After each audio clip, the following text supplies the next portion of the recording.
Ensi viikolla Sarin, Villen ja Taavin vieraana on suosittu antiikkiasiantuntijamme Wenzel Hagelstam autokorjaajan roolissa.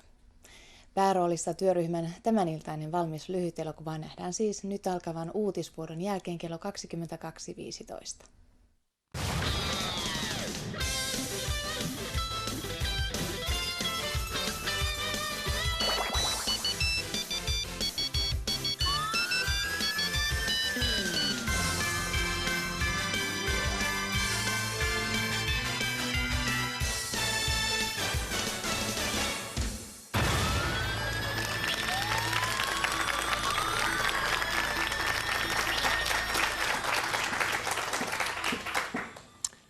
Hyvää iltaa. Tarja Halonen kävi maaseudulla kuuntelemassa keskustan kannattajien tuntemuksia.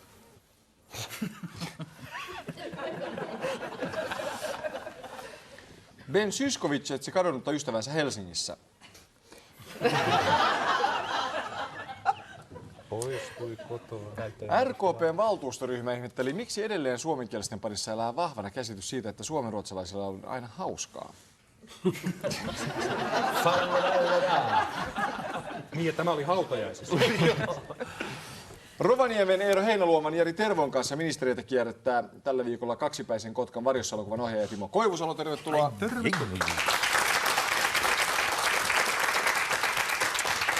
Missä se toinen pää? Se on housusta. Kuka on kertonut sulle? Karjaan Sinikka Mönkänen Tommi Tabermanin kanssa ministerisalkun jättää tällä viikolla ensi-iltansa saaneessa elokuvassa näyttelevä Anneli Saaristo. Tervetuloa. Tässä on se toinen kotka.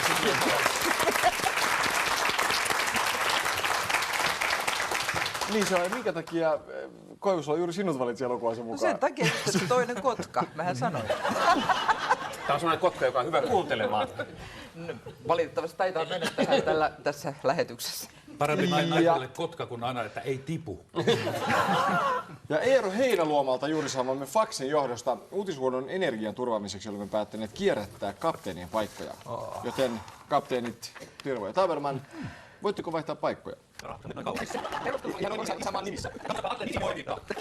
Kyllä tiedän, kello 8 kävelee. Ja nakki pitäisi silittää pois. Se on runoutta liikkeessä. Kyllä. Täällä on paljon paremmat lukkilaput kuin mulla. Onks nää tyhjiä nää? Mut sovitaan, että kun sä äsken pussailit Annelia poskelle, niin ollaan me ihan näin vaan. Poikaiden kesken. Tässä on Ja ihan sitten Oli tyttöjä myös, mutta ei välitetty. joka tapauksessa kuulkaa sitten viikon uutisarvoituksiin. Tää lämmin kossu. Kysymme, mitä uutisia on kätketty seuraaviin kuvakollaaseihin. Ensimmäinen menee Jarille ja Annelille.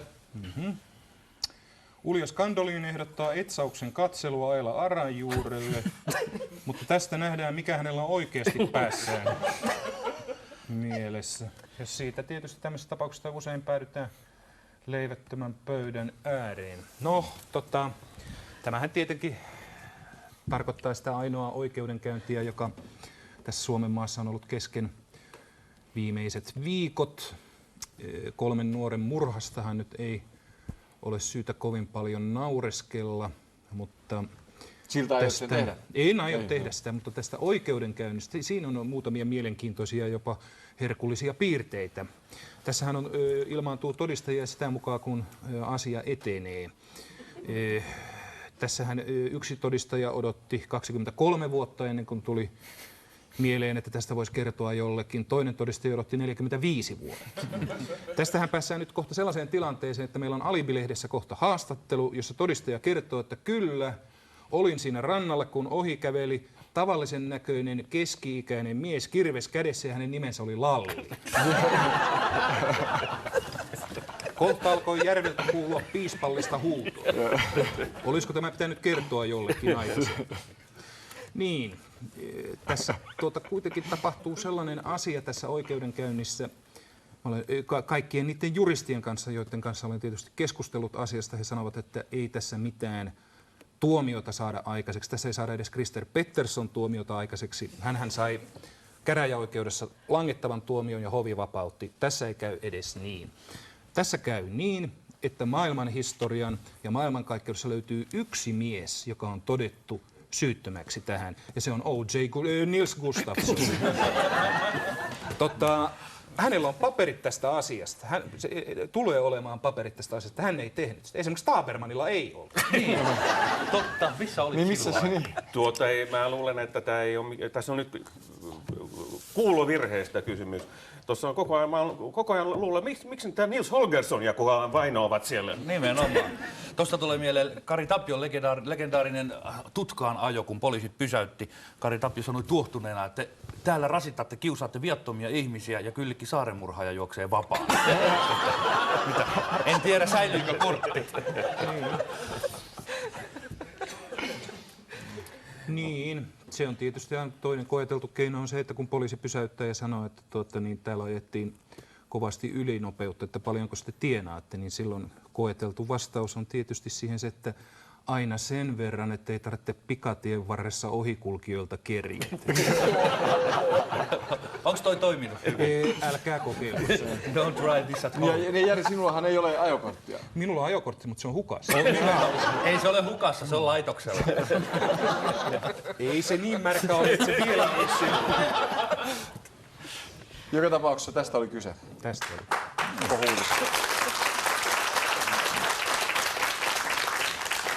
Niin tässä todellakin siis viitattiin viikkoja kestäneen Boodom-oikeudenkäynnin päättymiseen. Oikeus vetäytyy nyt pohtimaan, kuinka monta viime hetkellä löydettyä yllätystodistajaa vastaa yhtä 45 vuotta sitten kadonnutta puukkoa. Juttu on ollut vaikea poliisille, jonka tutkinta on arvosteltu hätäiseksi. Vain 45 vuotta meni. Poliisin kiirettä selittää se, että vaikka murha ei vanhene koskaan, ketjupolttaja Gustafsson vanhenee koko ajan. Uutisvuodon yllätystyöryhmän saamien tietojen mukaan syyttäjät ovat tuskastuneet takkuillen sujuneeseen oikeudenkäyntiin niin pahasti, etteivät jaksaneet valmistella kirjallista loppulausuntoa lainkaan. Sen sijaan syyttäjät tyytyivät toteamaan, että Gustafsson on syyllinen ja sillä sipuli. Kävi oikeudenkäynnissä miten kävi, Gustafsson on loppujakseen leimautunut kansan silmissä mieheksi, joka tupakoi ikäisekseen aivan liikaa. Ja seuraava menee Tommille ja Timolle. Jaha. Tässä tehdään suomalaista elokuvaa, ohjaaja ja käsikirjoittaja keskustelevat. Kyllä. Leffantteko käy pumpulle vai mitä? Kyllä se käy pumpulle vahvasti, jopa bensapumpulle. Kyllä se niin. No niin, opera onneksi on avannut kautensa uudella operalla Sheikki Ali Hassan. Mun mielestä toi oli vanha Ladojen mainos, jossa lauletaan, että harva meistä on rauta. Olisiko se ollut? Onko Frederik kommentoinut tätä demareiden ministerivaihtoa, että Sheikki Ali Hassan käänsi kansan kasvua? Joo. Tuota, Reetuhan sai potkut Matti Nykäs-elokuvasta. mitäköhän varten? En mä tiedä. Mutta hänellä on nyt... Kaksipäinen Nykänen. Mutta toisaalta hän on turvassa. Nyt hänelläkin on paperit, että hän ei varmasti ole siinä mukana. Mutta mä kuulin muuten Eikö hän hypännyt tarpeeksi pitkälle? No johan kaupungilla puhutaan, että sunkin elokuvasta on ollut riitoja, että kova riita on ollut ohjaajan ja käsikirjoittajan välillä. Kyllä siis, mulla on sellainen sanonta, että kun meillä ohjaaja ja käsikirjoittaja tappelee, Pupissa aloitetaan ja Pitkäniemessä loputetaan. Kyllä, ehdottomasti. Reetu-poika, kyllä. Hänhän on yllyttänyt kansaa vähän kapinaan, eikö se ole? Joo, se on vakava paikka, kun Frederik nousee barrikaadilla. Hän nimittäin on uhannut heittää valtaa pitäviä kananmunilla ja tomaateilla. Ja jos ei te teho, niin hän menee keikolle ja alkaa laulaa. Kyllä. Rautakuori äärimmäinen. Olisiko tässä bensakapinasta olisikohan Frederik avannut nyt eduskuntavaalikampanjansa? Mitä luulet? Se voi hyvin olla, joo. Kyllä niin kuin bensapumpulla Mikä puolue? eduskuntaan pääsee. Mikä puolue? Se on Bensiinipuolue. Se on lyhennys on Kuk Kosk Kuullukkaan. Kyllä me veikataan, että tässä oli siitä kysymys. Sellainen järkyttävä yhteiskunnan draama on odotettavissa. Kyllä, nimeltään Titanic, että osu ja upposi. Niin, tässähän on tosiaan se kysymys siitä, että Suomen kansan mielestä kaksi hintaa ei ole koskaan oikeita. Nyt kun on viina halpaa, on bensa kallista. Yleensä se on toisinpäin. Mutta rattijuoppoille se menee niin kuin tasoihin. Niin. Silloin kun ne molemmat maksaa saman verran, niin olkaa varovaisia mitä juotte. Mutta bensakapina, siitä oli kyse aivan oikein. Aivan täydellinen. Tuo muuten Tommi näkee toi Annelin huulipuna tuossa poskella. Joo, Toisella puolella. mä yleensä käytän aina. Niin tässä viitattiin siis uutiseen, jonka mukaan laulaja Frederik lietsoo kansalaisia bensakapinaan, jotta homma ei jäisi lapsellisen meuhkaamisen tasolle. Frederik esittelee viikonvaihteen Ilta-Sanomissa sekä analyysinsä ongelman syistä että toimintasuunnitelmansa sen ratkaisemiseksi. Pitäisi selvittää ne henkilöt, jotka ovat korkean bensahinnan ja verotuksen taustalla. Sen jälkeen pitäisi mennä laukomaan näitä kananmunia ja tomaatteja. Uutishuollon liikenne- ja kulttuurityöryhmä ehdottaa, että Frederik vähentäisi autoilua ja keikkailisi vähemmän. Näin säästyisi Frederikiltä bensaa ja rahaa ja meiltä muilta mätiä, kananmunia ja tomaatteja. Sitä paitsi sehän on selvitetty, kuka henkilö näiden takana. Se on Katriina-niminen henkilö. Niin. Hän on viimeksi nähty New Orleansissa. Hän oli hyvin kiireinen ja matkalla pohjoiseen. Kovin myrskyinen. Katrina and the Waves. Kyllä. Salaperäinen. Ja toinen, mitä mä oon aina miettinyt, että kuinka kaunis nainen mahtoi olla aikanaan tää Pähkinäsaaren rauha. Kun siitä kirjoitettu niin paljon. Niin. Se on ollut varmaan aikamoinen hani. Joo. Ja pistetilanne tasan 2 tässä vaiheessa. Me johdetaan.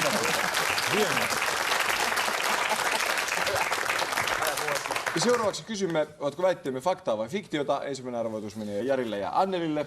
Ruotsin kuningas on hyvittänyt viime viikkoista kolarointiaan lahjoittamalla uhrille ja tämän perheelle ikuisen vapaalipun kuninkaallisiin linnoihin. Me voi helvettä. Minähän annoin ilman tikit.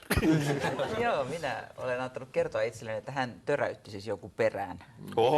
Autosta on kysymys.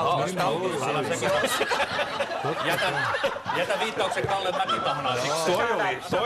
Tuo on uutinen. Mistäs tällainen uutinen on? No ei kato, Kuningas töräytti perään.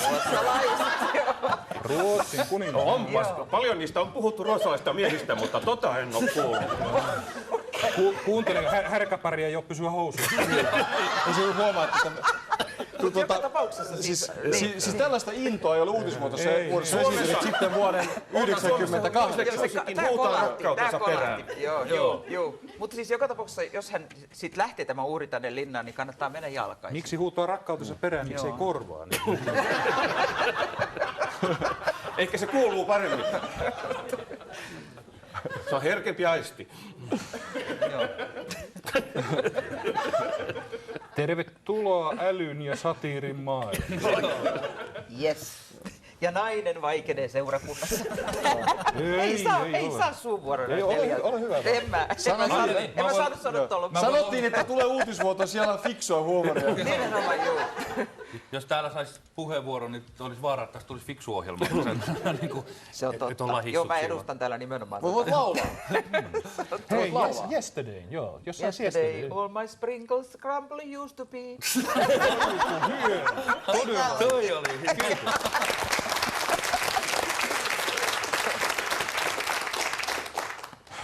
Niin.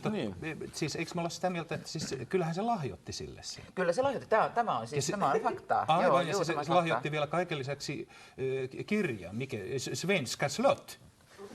Och herrgårdar. Mitä? Och herrgårdar. Svenska herrgårdar. Kyllä, tämä on fakta. Jarilta sujuu luontevasti tuo riikinruotsi. Svenska herrgårdar. Niin se menee vähän sinne Örebron suuntaan. Kuparin pakotuksina. Sibylla och Bripsöl. Kyllä. Sibyllä, kyllä.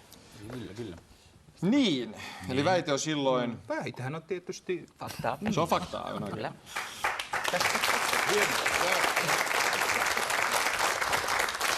Väite on faktaa. Ruotsin kuningas on todella hyvittänyt viime viikkoista kolarointia lahjoittamalla yhteentörmäyksen uhrille ja tämän perheelle ikuisen vapaalipun kuninkaallisiin linnoihin. Tällä kuningas osoittaa aina aitoa katumustaan, sillä hän olisi voinut vallan hyvin jatkaa kaahailuaan Tukholman kaduilla ja antaa uhreilleen ikuisen vapaalipun metroon. Ja seuraava menee Tommille ja Timolle. Jaha. E-pillereitä käyttävät naiset haistavat miehen hien huonommin kuin ruuan. Tämä nainen ehkä ei ole vaaravyö.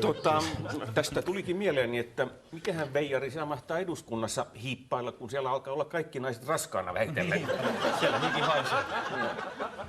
Joo, eikös niin ole, että jonkun tutkimuksen mukaan niin hiki on maailman niin kuin erottisin tuoksu, etenkin jalkahiki. Siksi Suomi on niin kuin semmoinen erotiikan niin kuin kultala. Rakastajien luvattu maa. Ja Ruotsissa ne sanoo, että ei mulla ole hajua.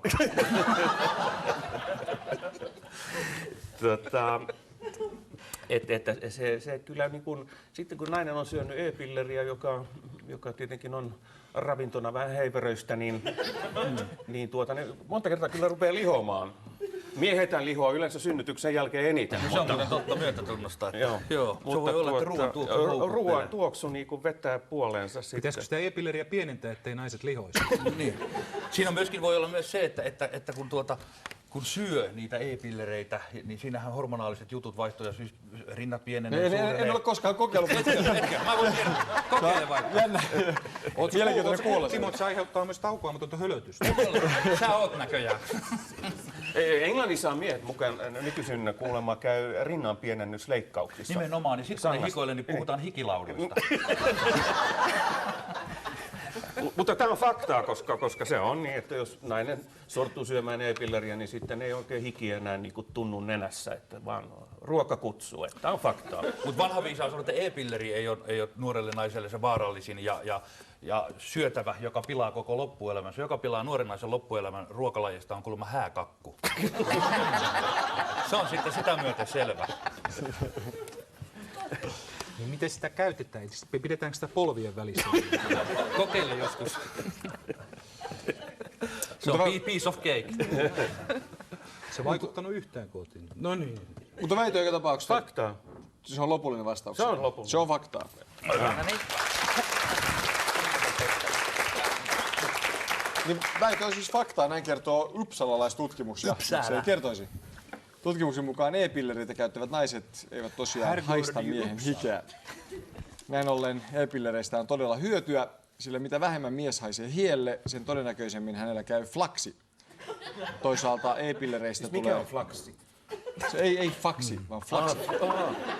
Toisaalta e-pillereistä tulee tarpeettomia samasta syystä. Jos nainen ei käytä e-pillereitä, niin miehen hienhaju tuntuu voimakkaampana, joka johtaa siihen, että ei ole enää mitään mitä ehkäistä. Tästä tuleekin mieleeni hauska vitsi, jonka kuulin Yleisradion kahvilassa. Haluatteko kuulla sen? Ei, jos se liittyy näihin asioihin, ei. Onko se vitsi, että mulle tuli yllättäen ja pyytämättä flaksia? Ja se on niin, että jos on hernekeittoja, tulee useammin flakseja. Koska vastaanotto oli näin tympeä, en kerro sitä teille. Ikinä. Please kerro. Ikinä. Hyvä. Pisteet tervojoukkueelle 4-3. No. Hyvä. Voi että, kuinka paljonhan se olisi, jos saataisiin istua oikealla paikoilla. Mutta seuraavaksi ehdotamme 1 4, eli kysymme, kuka tai mikä kuului joukkueen ja miksi näin on. Ensimmäinen nelikko menee Jarille ja Annelille. Saatana, pääministeri Matti Vanhanen, maailmanrauha ja presidentti Martti Ahtisaari. Onpas Vanhasella paha meikki.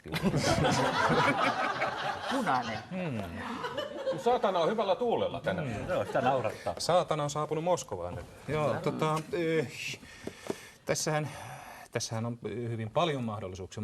Yksi mahdollisuus olisi tietysti se, että Matti Vanhanen on ainoa suomalainen poliitikko tai ainoita, joka pystyy olemaan bensaveron alentamisesta yhtä aikaa kahta mieltä. Hänen mielestään olisi erittäin hyvä, että sitä alennettaisiin, mutta hänen mielestään on todella naurettavaa, että sitä ryhdyttäisiin alentamaan. Tuo on loistavaa. Se on siis tämä logiikkaa. Se on diploma, se on juuri diplomatia. Kyllä, tämä on niinku pellehyppy ilman vettä. Jos mistä lämpimät onnit. No mistä nyt tällainen valtava kritiikin aalto nyt kapteeni Tervolta? Eikö täällä saa esittää kritiikkiä? Tämä on yhteiskuntakriittinen ohjelma. Eikö tämä ole yhteiskuntakriittinen ohjelma? Täällä kuule siis aloitetaan tosta, mutta että me siirrytään erityisesti siihen, että me haukutaan niinku kuolleita. Se olisi oikein hyvä niinku semmoinen linjanveto. Ensi ohjelmassa Väinö Tanner kuulee kunnia. Vihdoinkin. Ei jää kuule kiveä kiveen päälle sen maineesta. Uskalletaan puhua Stolbergista ihan mitä tahansa ensi viikolla. Se on aivan Tämä on rohkeutta. Kyllä. Tanner tömiseen. Mutta siis itse tähän mahdolliseen nelikenttään, joka muistaakseni oli tässä esillä, niin siinähän on erittäin mielenkiintoinen poliittinen uutinen oli tuossa viikonvaihteessa Helsingin Sanomissa, josta tulikin mieleeni, että mikä on tämä? Tämä on Tarja Halonen. Niin. Tämä on viittomia. Sitten on tämä näin, niin tämä on Toni Halla. Ja Martti Ahtisaarihan oli joku Ei, tällainen. Martti Ahtisaari on sitten tämmöinen. Ja... En edes kehtaa näyttää, millainen on Jari Tervo. Ei, se on näin.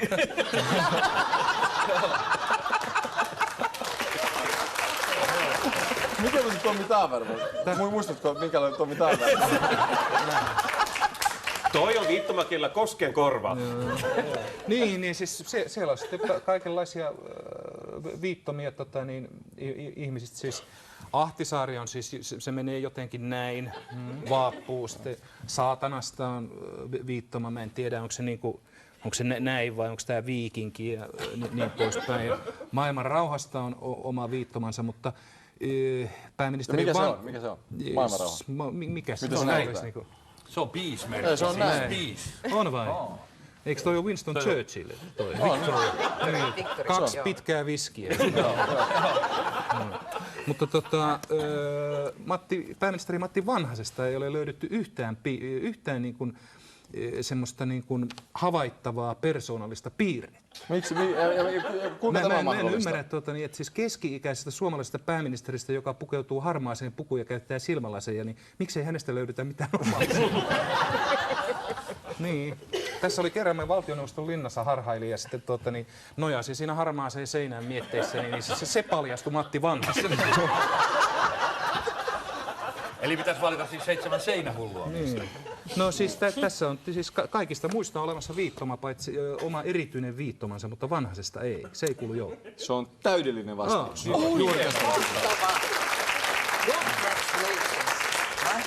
Tai jos se tilanne, että temppu onnistuu ja taikuri itsekin hämmästyy. Ja kuten kuulitte, siis oikea vastaus on tosiaan pääministeri Matti Vanhanen. Vanhanen on joukosta ainoa, jolle ei löydy käsimerkkiä. Vanhanen siis joudutaan edelleen viittomaan kirjaimilla, toisin kuin saatana, joka on siis, luot saatana tällainen tai sitten tämä. Ja miten uutisvuoto tällä? Ja maailmanrauha, Peace-merkki tai Ahtisaari, joille on oma symbolinsa. Miten meni maailmanrauha? Ai se menee noin. Totta kai se on. Tämä johtuu siis viittomakielen lehtori Marko Vuoriheimon mukaan siitä, että Matti Vanhasesta ei löydy mitään erityispiirteitä. Uutishuollon tekemien tutkimusten mukaan Vanhanen kuitenkin on mahdollista viittaa. Hänen tapauksessaan se vain vie vähän pidemmän aikaa. Koska Matti Vanhanen on sen verran väritön henkilö, ainoa tapa viittoa hänet ymmärrettävästi on hypätä autoon, madella tunti Tuusulantien ruuhkassa ja Nurmijärvelle ja nikkaroida siellä linnunpönttö. Toinen vaihtoehto viittoa Vanhanen on viittoa Antti Kalliomäki ilman seivästä.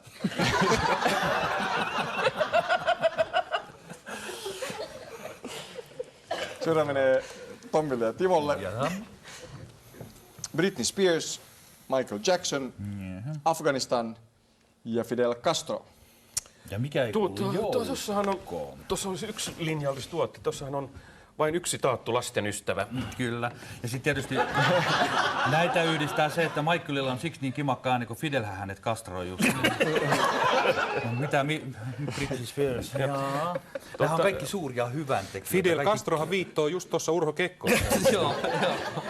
Sehän on se on tämmöinen viittoma, siis niinku kaljua päätä silittyä. Eikö Michael lupas tehdä uponneen kaupungin avustamiseksi laulua? Ja nämä on kaikki aktiivista. Castro on Mitä Atlantiksi? ei vaan New Uusi Orleansi. Niin se on kadonnut. Castro lupasi lähettää lääkäreitä, kun Amerikassa ei ole lääkäreitä enää, ne on kaikki Suomessa. Niin, joo. Terveyskeskuksissa. Milläs tavalla afganistanilaiset auttaisi sitä? Ne lähettäisi vähän pilveä. Pilveä sinne voisi lähettää. Ja Britney Spears tietysti auttaa sillä Ohutta tavalla... yläpilveä, kun on paremmat säät New Orleansissa. Eikö Britney auttaa parhaiten sillä tavalla, että hän ei sekoa millään tavalla? Mutta hän on auttanut. Niin, Nämä muut on luvanneet vasta, mutta Britney haki sieltä pullollisen tulvavettä pois. Niin. Ei, se ei pidä paikkaansa. Jarilla on tietoa. Eihän me olla vastattukaan vielä. Ei, toi on väärä vastaus. Eihän me olla vastattukaan vielä. Mitä tässä kehitellään? Ai te kehittelette. Olkaa hyvä vaan. No, mutta siinä toisaalta tulisi taas niin kuin nämä 7 viisasta miestä, jos olisi Jackson 5 ja Tommi ja Jari. Tai Tommi ja Jerry. Tämä liittyy tähän maailmaan, eikö niin? Tämä liittyy tähän maailmaan, joo. Pysytään. Nyt ollaan lähellä. Mutta kuten viittomakielellä sanottaisiin maapallo, eli pysytään Jackson sitten, jos se on sittenkin Jackson. Se on vasta luvannut tehdä biisin, mutta ei ole vielä syntynyt. Siis nämä kaikki on auttanut, mutta ainoastaan Castron apua ei ole otettu vastaan. Tähän me oltiin just tulossa. Kun ei anneta aikaa, kun me johdatellaan. Voi herranen aika. Okei. Leikkikää tätä. Mistä me lähdetään tiedät, Tommin vaikka kanssa just olisi otettu? Minä näin sen teidän niin kuin Nenän nenän asento oli näin. Ei, Jari nappasi sen hyvin, se on oikea vastaus. Siis juuri siitä kyse. Castro putoaa pois tästä. Hyvä.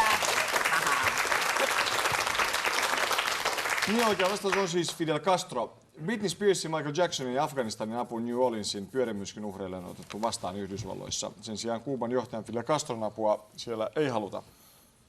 Presidentti Bush on saanut niskaansa kritiikkiä lepsuilusta pyörämyrskyn hoidossa, ja osa amerikkalaisista pitää myrskyä osoituksena ilmastonmuutoksesta ja vaatii Bushia ratifioimaan Kioton sopimuksen. Bush on kuitenkin torjunut kritiikin lepsuilusta ja muistanut, että hänen hallituksensa on taistellut ilmastoa vastaan jo vuosia. Bush myös kuittasi puheet Kioton sopimuksesta toteamalla, että tällaisen tuohon jälkeen ilmaston kanssa ei todellakaan neuvotella yhtään mistään. Jerjukko johtaa piste 7-5 tässä vaiheessa.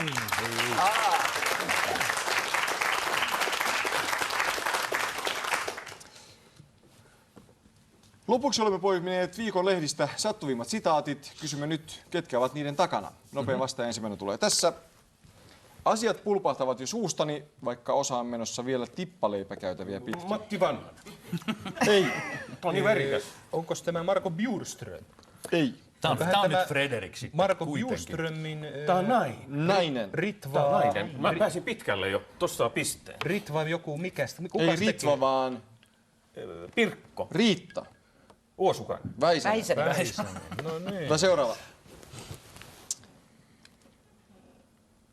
Aion olla pitkän linjan kansanedustaja, en mikään yhden kauden söheltäjä. Toni Toni Halme. Halme, joo.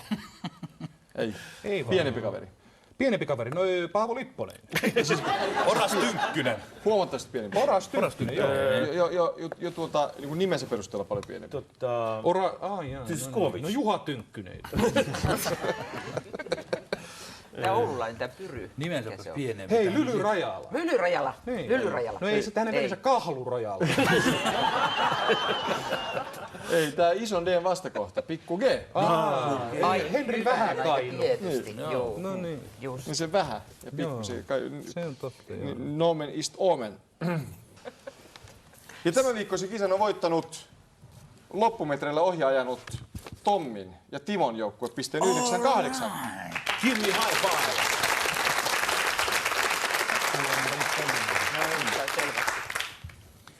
Rökäle tappio. No juomat. Tuleeko sieltä jumppaa Jane Fondan kanssa kasetti? Aika hauska. Voittajille annamme tänään Frederikin ehdotuksen mukaisesti mätiä tomaatteja ja kananmunia. Hei, Heitänkö? Siinä on nyt tomaatteja ja kananmunia, se lupasin mätiä myös. Nämä on. Missä on mätiä? Rom, vettyä sidu. Heitänkö? Let it all Yleensä hang ne out. otetaan sieltä irti ennen kuin heitetään. Me saadaan omeletti. Ottakaapa. Joo. Niin sähän oot menossa nyt leffaa katsomaan. Sulla on Nimenomaan mä jaan nää yleisölle. Terveisiä Reetu. Ja häviäjät saavat tyytyä Frederikin levyyn. No niin. Oi! Mahtavaa. Tämä tuntuu voitolta. Kyllä.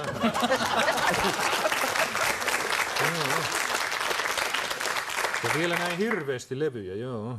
Kyllä. Toi on just se välilevy, se on just pullossa. Kyllä tää taitaa multakin luiskahtaa. No korkeat bensahinnat ovat ajaneet jotkut epätoivoisiin ratkaisuihin. Hyvää illanjatkoa.